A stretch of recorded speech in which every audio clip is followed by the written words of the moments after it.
उज्जैन में एक राजा था। ये राजा शारीरिक सुखों में डूबा हुआ था।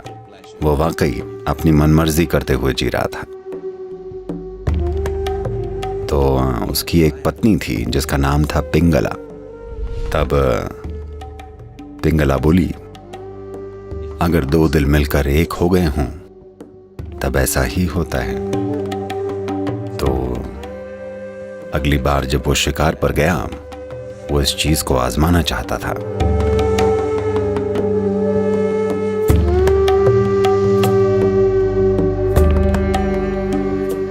उज्जैन में एक राजा था।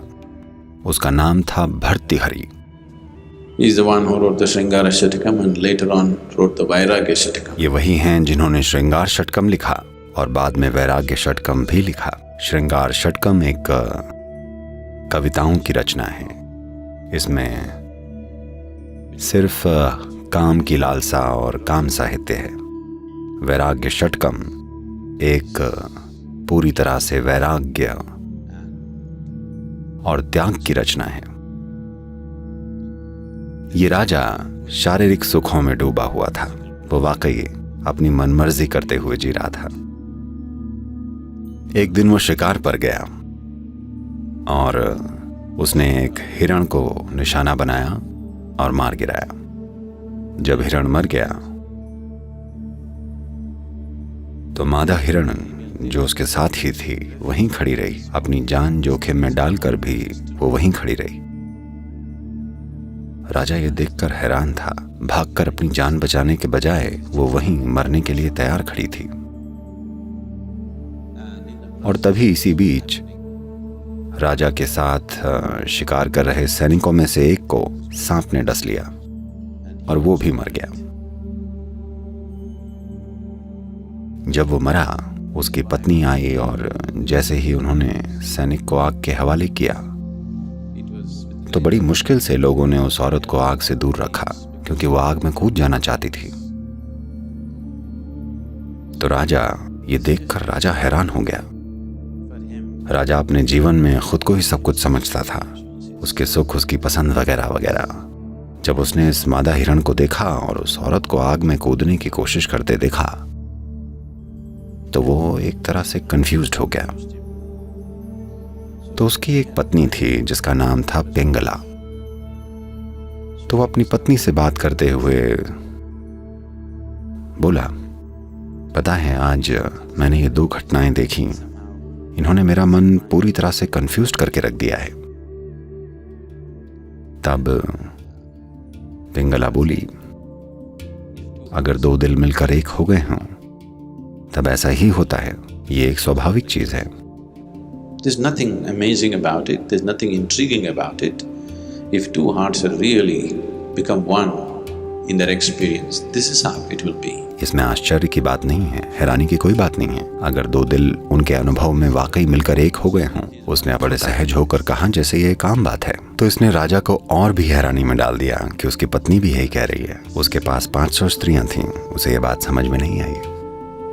तो अगली बार जब वो शिकार पर गया, वो इसको आजमाना चाहता था। उसने क्या किया कि उसने अपने कपड़ों पर जानवरों का खून सान कर उन्हें महल में भिजवा दिया और पिंगला को यह बताया गया कि राजा मर गए हैं, उन्हें एक बाघ ने मार डाला।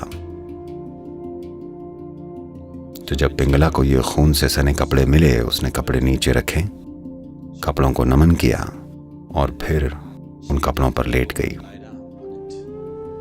और उसने वहीं अपनी अंतिम सांस ली और मर गई।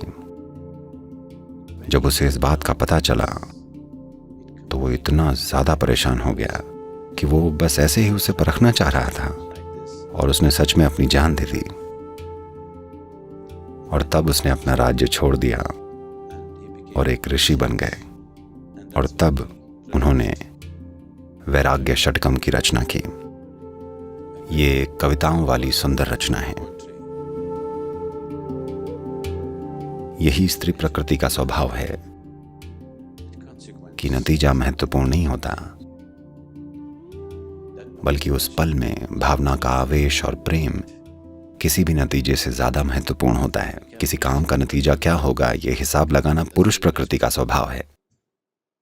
पुरुष प्रकृति हमेशा नतीजे के बारे में सोचती रहती है। स्त्री प्रकृति नतीजे के बारे में नहीं सोचती, बल्कि सोचती है कि अभी क्या मायने रखता है। आप क्या सोचते हैं या दूसरा क्या सोचता है, ये स्त्री प्रकृति का स्वभाव नहीं है। वो क्या सोचती है, यही स्त्री प्रकृति का स्वभाव है।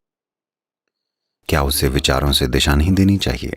हाँ, देनी चाहिए, अगर बात जीवन के भौतिक या बाहरी पहलुओं की हो तब। पर जब बात जीवन की हो, अगर आप में स्त्री प्रकृति नहीं है तो आप जीवन का आनंद नहीं ले सकेंगे।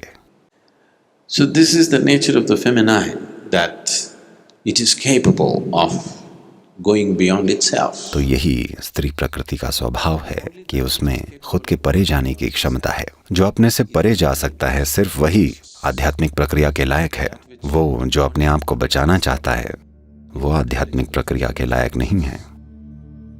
शांभवी एक ऐसी चीज है जो आप में स्त्री प्रकृति को प्रज्वलित कर सकती है, क्योंकि अपने आप को अलग रखे बिना ये नहीं हो सकता।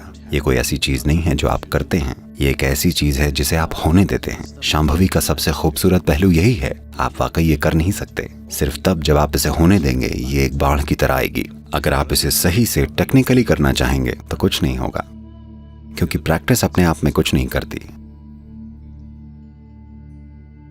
जब आप इसे होने देते हैं, तब आपका सबसे भीतरी हिस्सा, जो कि सृष्टि का आधार है, वो पूरी तरह प्रकट हो जाता है।